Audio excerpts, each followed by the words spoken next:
welcome. You're watching the News Hour Agenda. I'm Padmaja Joshi. 4 days after former Tehelka editor Tarun Tejpal was acquitted of sexual assault charges, among others, by a trial court in Goa, finally the judgment, the order was made public, and it has raised hackles on various counts.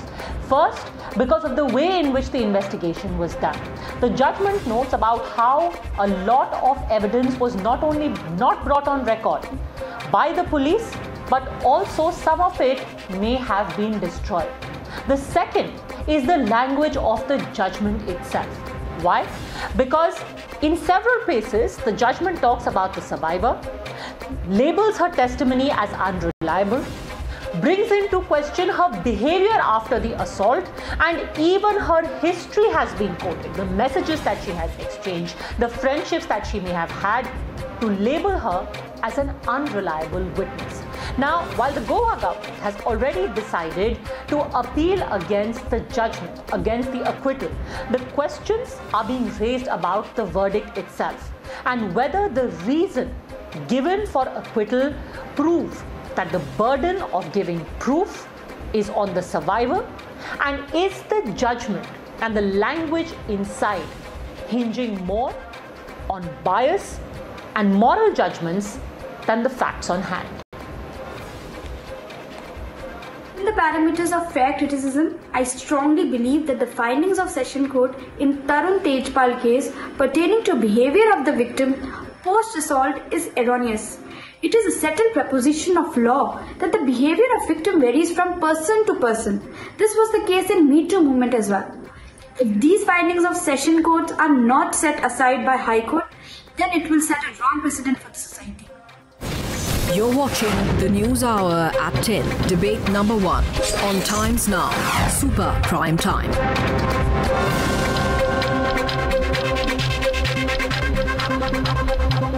All right, joining us on the show, we have Ishkaran Bhandari, advocate, Karuna Nandi, advocate, Ashish Dikshit, lawyer, and Pramod Dubey, senior advocate. The last two have both represented Mr. Tejpal at various points. Now, I want to start by asking you, Karuna, why is the court or the judgment under attack? It can simply be argued that it was up to the prosecution to prove guilt or innocence, and they have failed because the judge says, you didn't give me enough evidence, and some of the evidence may even have been destroyed. I think there are a number of issues, some of which you have really correctly highlighted. One of them is, I mean, some of them are just purely legal, right? But the critique is that the law as it has advanced in accordance with constitutional equality of women has not been interpreted correctly by the judge. For example, one very glaring issue here is that in the beginning, she seems to presume that the invocation of Section 354A is only physical contact and may not cover, and doesn't cover sexually colored remarks, right? Like there are lots of places in which admittedly sexually colored remarks were made. And there she says that on very, very thin evidence that the apology and the admission there was, she just sort of glosses over it and says that it was forced because the victim was upset and, you know, just to pacify her. Now, on what basis can you dispense with such a strong piece of evidence in such a summary way if you're a sessions judge? You know, and you've written a judgment that is over 500 pages. Much is made on the delay in filing the FIR. And this, I think, Padmaja, is very, very anti-female because there's evidence all over the world, including guidance to, you know, from an international organization of police people, saying that classically in rape cases, there is a delay in filing the FIR in any sexual molestation case. And rape jurisprudence all over the world is changing. So, you know, let me take this one by one. Karuna Nandi, let me take this one by one. You know, very interestingly, you have brought up the email or the apology that was written initially. How is it possible, Ashish Dikshit? Here was a case where the accused himself writes an email saying apology. And I quote from it where he says, "It wrenches me beyond describing, therefore to accept that I have violated that long-standing relationship of trust and respect between us. I apologize unconditionally for the shameful lapse of judgment that led me to attempt a sexual liaison with you on 2 occasions on November 7 and 8, 2013. Here the gentleman accused is saying, I attempted sexual liaison on 2 occasions and it was a lapse of judgment. I am sorry.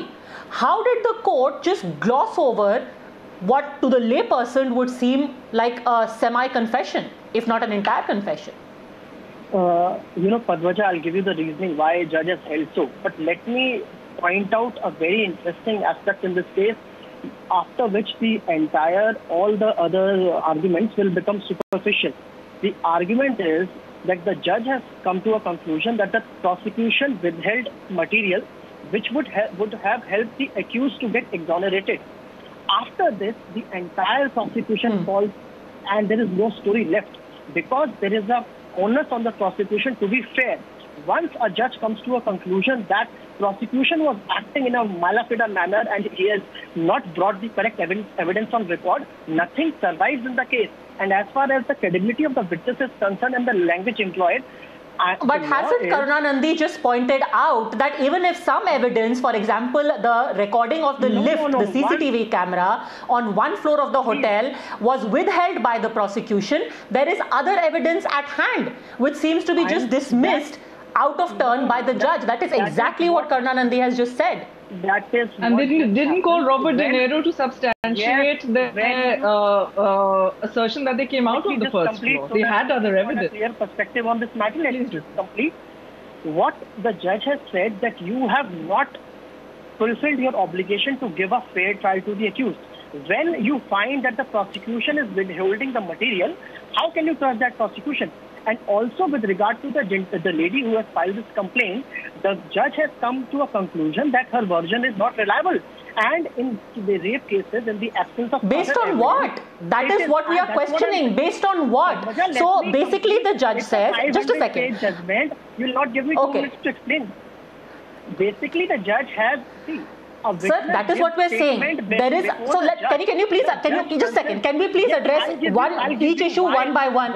You are talking about the unreliability of the witness. You are talking about failure of prosecution. Can you please address the issue of how is it where a person himself says, I had a lapse of judgment, I tried to attempt a liaison and I apologize for it. How is that not considered at all? Because you're saying the prosecution is unreliable, the prosecutress is unreliable, is the accused also unreliable? I'm telling you why that is not admissible. Because the judge comes to a conclusion that has been obtained under coercion, because he was told that the matter would be settled if you don't take it to another level and quickly apologize.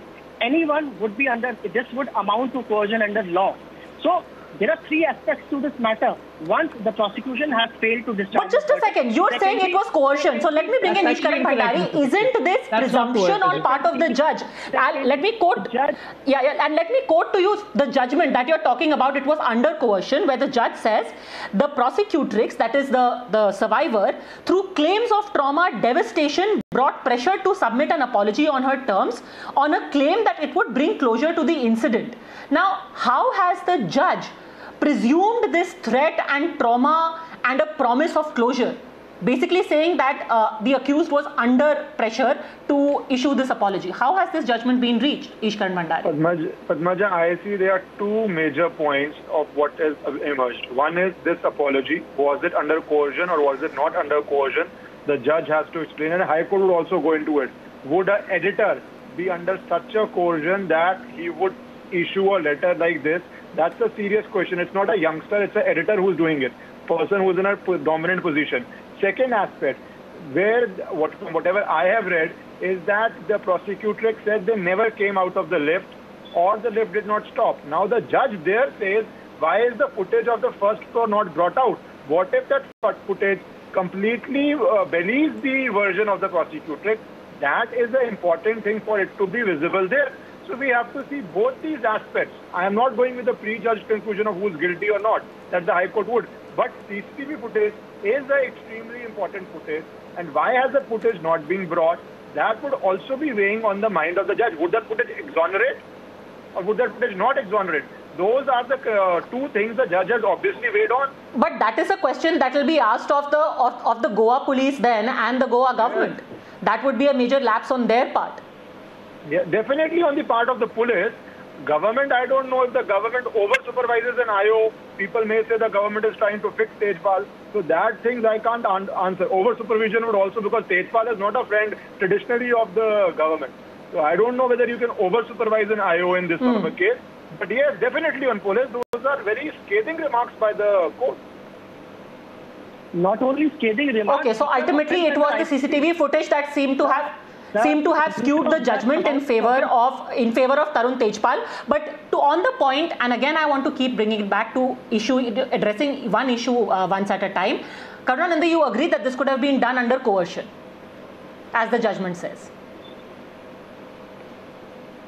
You can't have it both ways, right? You can't say that she is somebody who knew a lot about the rape law and yet didn't get her medical examination done and hold it against her. And then presume that he is so innocent that he will give an admission on record, right, in the nature of an apology without thinking about it or without knowing what it is. Now, I think that you can't say that, assume that, and she admits that there was a position of power that the editor wielded over the prosecutrix. She says that very clearly, actually. She says there's no doubt about that. However, in that circumstance, because she was upset and distressed, which editor would say that, which senior editor-in-chief, in fact, would say that I attempted these sexual liaisons that were non-consensual? And because somebody's upset. Think about it. It's crazy. And also, I just want to make clear with regard to the CCTV evidence, since you have raised that issue for me very quickly. The law on that is the rule of best evidence. So, in failure to examine the best witness, waters down the testimony of other witnesses. So, in Virender versus the State of Delhi, the Supreme Court said very clearly, they discarded a post-mortem report because the original had not been produced. And here they are saying that, look, we actually stopped on the first floor and we went and visited Robert De Niro. Has anyone tried to contact this gentleman? Has an application been made for him to be, brought as a witness in video conference? No evidence of that. Why? If that's the one thing that would have exonerated him, if his back was to the wall, why did he not do that? Interesting, and that is again a question which will be asked of the investigators. Mr. Dubey, the reason why a lot of people are questioning the judgment itself is because of the logic that has been set out. आप बोलते हैं कि she did not exhibit any kind of normative behavior. आप अपनी पहली testimony में बोलती हैं I was blinking back tears, but जैसे ही आप अपने दोस्त को मिली who was standing just outside of the lift, you did not cry. Since when is that supposed to be evidence? You say I was blinking back tears, but when you accosted a friend, you did not cry, and that is supposed to be held against you as a sign of being unreliable. Kyun? Maza, you have put a lot of burden on me because the different view of the three panelists before me. First, you started the burden of proof on the survivor. I would like to make it clear, the burden of proof is not on the survivor, the burden of proof is on the prosecuting agency. Number two, you mentioned the behavior of the victim. Behavior of the victim is very relevant in the rape law because as per section 6, which rightly been dealt with by the Session Court, and section 8J, immediate conduct of the prosecutrix. It is a very material in the rape law.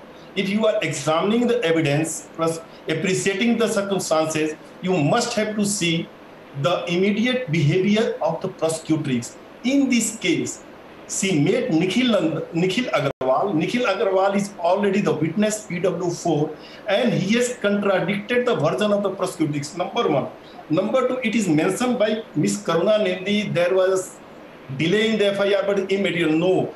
Before the registration of the FIR, since first the FIR was not registered on the complaint of the prosecutrix, the FIR came through the social media and it was demonstrated before the court below that there was a lot of deliberation before registration of the FIR and there was a lot of consultation with the lawyers, the friends, the other member, and then they came to the consensus that this is the right version.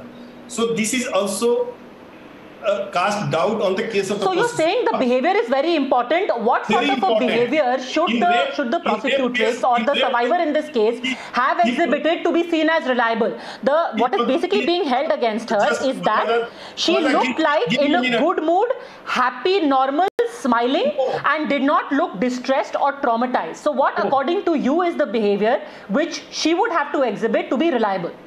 No, not only that. Behavior means what was your conduct immediately after the commission of the offense when you came out from the company of the accused, number one. Number two, what was your first reaction when you met the first person? That is called the doctrine of the res gestae. It is very common in the rape law. You have to examine both the facts, and the law is settled from the various High Court and the Supreme Court on this aspect. Third, you are talking about the apology because there are a lot of hue and cry on this so-called apology. I would like to make it clear, which has come in the judgment of the learned session court, that the Tarun Tejpal first, the Tarun Tejpal was not the author of the so-called apology. As per the evidence which has come on the record, Ms. Soma Chaudhary was the author, and the so-called apology was sent after 3 minutes. So first, he is not the author. Second thing, in apology, he has not admitted the guilt, because you remember there was a drunken banter between him and the prosecutrix, and his entire version was on that drunken banter, not about this incident. Thirdly, if you go to the admission, there is no admission at all. Pramod ji एक second आप बहुत सारी चीजें एक साथ बोल रहे हैं. आप कह रहे हैं that behaviour is very material. एक second before people get confuse, आप कह रहे हैं that immediate behaviour after the offence has been committed is important in the longer run. Karunanandhi, would you like to respond to that? Your immediate behavior when you met a friend, why did you not cry? Why did you not immediately lodge a complaint and consult lawyers, consult colleagues, consult journalists, even consult the NCW before the FIR was finally lodged? That has to have some bearing. Karunanandhi. There are a number of points that Mr. Dubey has made, and I'll address some of them one by one. The point that you're making, Padmaja, I think is completely correct, which is that to be an Adarsh Nari, you also have to be an Adarsh victim. And to be an Adarsh victim, you have to be somebody who doesn't complain, when things are done to you. But if you complain, God forbid, if you complain, it has to be the worst kind of rape. It has to be a rape by a poor person or a stranger at the very least. It can't be, you have to have been beaten up. There has to be medical evidence. You have to immediately have gone, not bathed, after something dirty has happened to you. You have to have not bathed, you have to have gotten your MLC done, and then you should have gone to the police immediately and registered your FIR and not chosen any other forum. This is the behavior that a long line of old judgment expected of the Adarsh victim. Now, that is no longer the law. No, what does the law say? I'm so no, sorry. Sir, if I may just quickly finish, and then of course you'll have your opportunity to respond, Mr. Dubey. So now basically, what is the law now? Explanation number, explanation to section 375. You'll have your chance. Explanation to section 375, Mr. Dubey, of the ICC says very clearly, I've read the judgment, says very clearly, Mr. Dubey, I've read the judgment. If I may just make my point, with your permission. Thank you. Explanation to section 375 says very clearly that it doesn't matter if you don't have bruises. That consent is not a matter of whether you were beaten up or not. Consent is something that has to be unequivocal. And it is something that is voluntarily brought. So if somebody has a gun to your head, for example, are you going to have bruises? No, you're not going to have bruises. Secondly, let us be absolutely clear that this person is in a position of power. So when you have Nikhil Agarwal's evidence, you also have the evidence of a large number of people that she immediately told, and she also called somebody called G. Vishnu. She told and called, and that... Mr. Dubey, just a second. Mr. Dubey, says that this is sterling quality evidence, the Supreme Court judgment, right? So you have Nikhil Agarwal, and then you also have a large number of other perfectly credible people. There's no reason to impugn their credibility. That she also told almost immediately. Now, with regard to your third point, that the FIR was not registered by, let us come to the judgment in an excellent judgment by another judge. In the Priya Ramani judgment, what the judge said is that the survivor, the victim, can choose her forum. Ramani is the definition. It is because women are maligned so badly in the public domain that they do not come forward. And until you and I and everyone else on this panel are able to strengthen the justice system and empower women to come forward, we cannot expect them to register FIRs immediately, not have a bath after they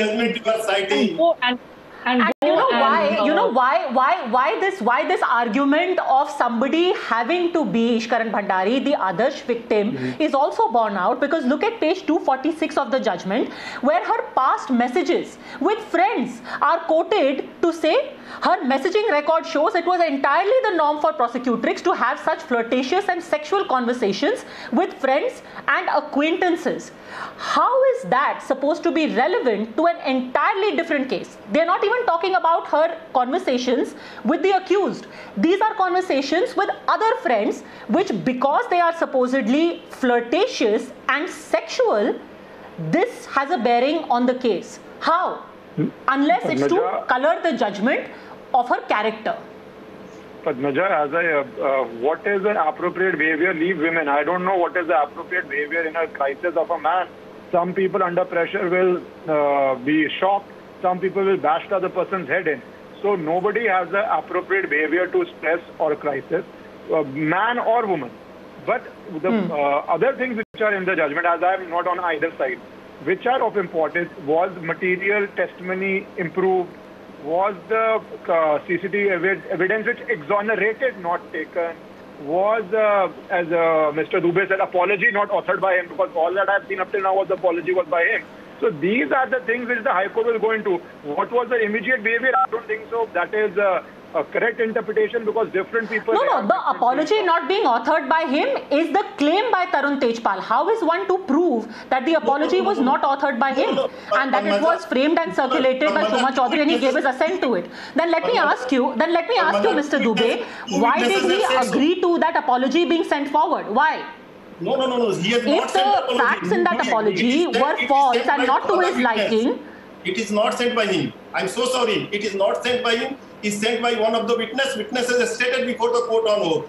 And the author has stated before the court on oath he sees the author of the apology. It has been proved before the court on... Then why did Mr. Tejpal attest his name to it? No, it is... Why did Mr. Tejpal append his name to it? I'm so sorry, he has not put the signature. There is no signature of Mr. Tarun Tejpal on the so-called apology. And number 3, the apology is without... He cannot rely upon the apology. He cannot give the name and nomenclature the admission if this is under pressure, duress and coercion. And you know, see prosecutors... How do you know it is under pressure and coercion, sir? That is what I'm asking. मैं आपसे ये पूछ रही हूँ, ये आप कैसे decide कर सकते हैं कि ये pressure और coercion में है? Padmaja, thank you so much. Thank you so much asking this question, because this will send the message to the entire society, and I'm here to give the correct version. Is this the prosecutrix? She made the questionnaire and sent to the person concerned and said, you mention all these facts on the letterhead of tahalka.com. Why tahalka.com? And she mentioned that you say A, B, C and D. So moment you are dictating, so it is not the volunteer statement of the accused, and it cannot be the admission under section 24, 25 of the Indian Evidence Act. Law is settled on this point. And the court has rightly dealt with this issue and give the finding. And one aspect of, I will also mention, that is the concealment of the evidence. You have mentioned that the state government should be the no. There is a concept of the advance influence. Mr. Dubey, so आप ये कह रहे हैं that because the prosecutrix said कि आप ये लिख करके दीजिए, it was agreed upon by the accused. And because उनको ये बोला गया था कि मैं केस बंद कर दूंगी अगर आप ये लिख करके दे देंगे. No, it was not agreed by the accused. It was agreed by Soma Chakrabarti. She said, POS, I'll get it done. Not by the accused. Accused has never agreed to give all these things. There is Okay, no Shama evidence on Chaudhary. the record saying so. Okay, Karuna, quick response to that. Then I want to come about the claims on moral character. Yes. We cannot. One thing, Padmaja, I would say, the concealment of the evidence. Just a second, Mr. Dubey. Can we please have a response on this? Then I will come back to you. Okay. Oh, thank you. Tarun Tejpal never agreed to it, so it's not evidence against him.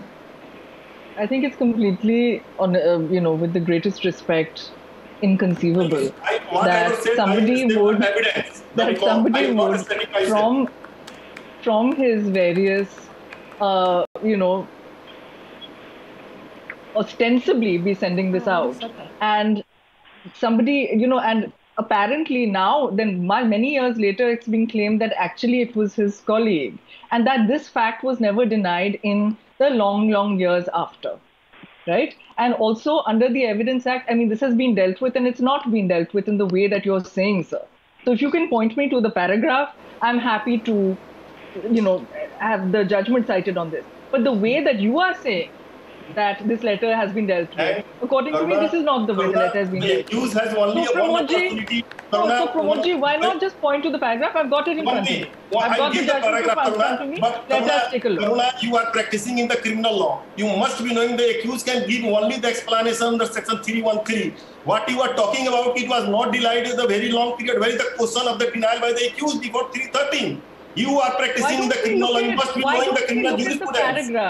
Why don't we look at the paragraph? You are citing the Priya Ramani judgment, the judgment passed by the magistrate, which is under challenge. This is the precedent. We cannot treat the magistrate judgment as a precedent. You are a very senior person, you are a seasoned person, you are coming on the TV debate. You must be knowing the basic fundamental criminal jurisprudence.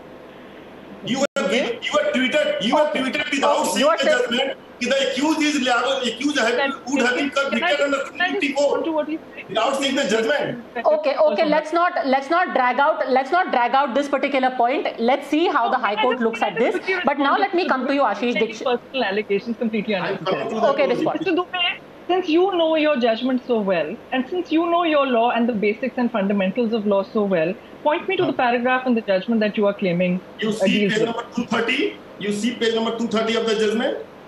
Then you come to the page number 297. You find each and everything. Every aspect has been dealt by the learned trial court.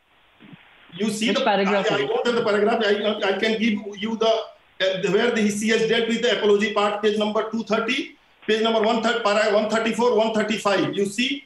Then you come to 297. You will find there the confession. The so-called confession, the court has dealt with the confession part, and she has dealt with the law. After paragraph 190, you will find 30 is exactly what I was quoting, Mr. Dubey, when I said that the judgment has accused the prosecutrix of using trauma saying that it is very devastating to extract this. Okay, anyway, let's not labor a point, please. Let's not labor a point. Let's not labor a point, sir. Can I please move on and bring in Ashish Dikshit and ask you this? When there is jurisprudence now saying that a person can choose their forum, on this particular point, you don't need a rape judgment.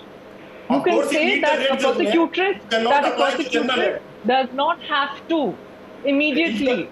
If 1 minute, one minute, this is very relevant. If there is no rape law, what is the necessity to amendment? Make the amendment in Nirbhaya, after Nirbhaya. Why amendment? Sir, if you're saying, sir, let me ask you this. If you're saying that unless a FIR is filed immediately, by this claim you're saying कि जितने भी अभी तक के Me Too के claims हुए हैं, if somebody wants to go ahead, that will all be rendered null and void. No, Padmaja, I'm not going to that. In this you cannot choose what platform you level allegations. In this case, Padmaja, with due respect, there is a chat on the mobile phone, and she is talking to the person and the lawyer sitting in the Delhi. Let this entire story come through the social media. First is come to the social media, then the police will take the action. There was already discussion, and this fact has come on the record from her mobile itself. And this mobile was hidden. It was not supplied, concealed. I moved the application under 207. Then the court granted the permission. Okay. Then this material was directed to be. They came to the Supreme Court. Supreme Court gave the direction. Then the entire material was supplied to us. The crucial evidence was concealed from Tarun Tejpal, which was exonerating Tarun Tejpal. So that Okay, I'm going to now go to the final point. Are you saying, Ashish Dikshit, okay, Mr. Dubey, please. Ashish Dikshit, are you saying all of these observations that have been made about the past conversations that the lady has had, about how she had friendships, even using words like she had intimate relationships with people, but she did not disclose it, these are not supposed to be problematic at all? The judgment referring to all of this is not a comment trying to make a moral judgment on her. What has happened in this case that this material has been brought on record and has been argued. So obviously judge will decide on that and will give a finding on that. You cannot expect a judge to not give a finding on a particular issue. And let me be very clear on this, the judge has not said that the victim is unreliable because there was a delay. She has said that there has been multiple versions given by the prosecutrix about the happening of the incident. That is the ground on which the judge has come to a conclusion that the witness is unreliable. She cannot be trusted. And the law is very clear. You have to be unimpeachable nature of testimony. And secondly, citing a magistrate's judgment to say that, that's the law of the land in Priya Ramani's case, I'm sorry, that's not how the system works. Either you can cite a High Court or a Supreme Court. Priya Ramani is just a magistrate and judgment. The High Court has already taken advancing gender justice. That is what I'm talking about. 1 minute. We must. I'm not saying that it is this thing. Precedent in rape law in that sense. I'm saying that a principle of jurisprudence is very important. Of innocence during the trial. Now his presumption of innocence is further fortified because the court has come to a conclusion that he is not guilty. So this becomes a very important and very difficult case even for the High Court to interfere, because there is now a presumption of innocence is fortified. Exactly. And secondly, concealment of material, the court has come to a conclusion which is enough to launch a prosecution against the officer for concealment of evidences and giving false evidence. Absolutely, and I think that is going to be most critical. It is not enough for the government of Goa to go and appeal. An investigation must also be held against the investigating officer, because the claims made in the judgment are very, very damaging. Was evidence suppressed, and worse, was it actively destroyed? And if yes, by who and at whose behest? That also must be investigated. I'm going to leave it at that. Thank you very much, all gentlemen, Karuna Nandi, for having joined me.